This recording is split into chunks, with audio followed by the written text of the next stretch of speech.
Утрински стихови од Библијата. 13 ноември. Тој ќе биде наш Бог.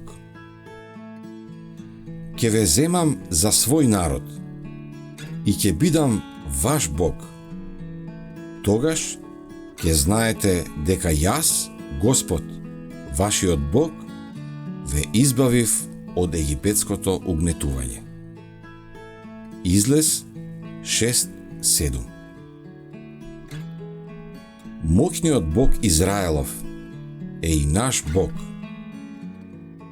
Во него можеме да имаме доверба. И ако сме послушни на неговите барања, тој ќе работи за нас исто толку очигледно како и некогаш што работел за својот народ. Секој што настојува да ја следи патеката на должноста, од време на време ќе биде напаѓан од сомнеш и неверие. Патот понекогаш ќе биде толку попречен со пречки, на изглед непробојни, што ќе ги обесхрабри оние кои ќе му се предадат на очајот.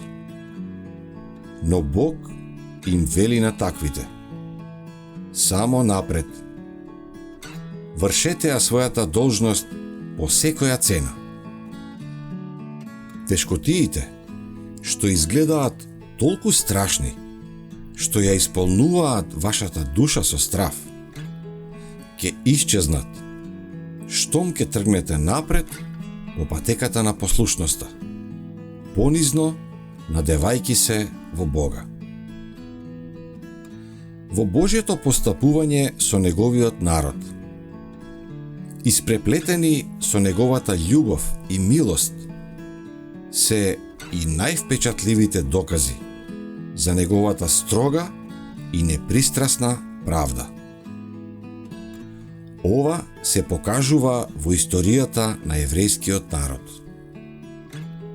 Бог му дал на Израел големи благослови, а сепак каква брза и строга казна ги снашла за нивните престапи.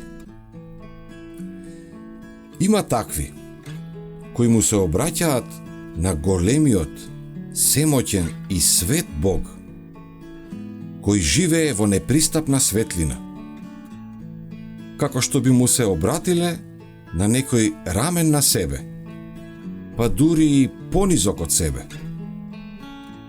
Има такви што се однесуваат во неговиот дом онака како што не би се осмелиле да се однесуваат во приемната сала на еден земски владетел. Тие би требало да имаат на ум дека се наоѓаат во присуството на оној кого го обожуваат серафимите, пред кого ангелите ги покриваат своите лица. Ова не е ништо друго туку домот Божи, а ова е портата небесна.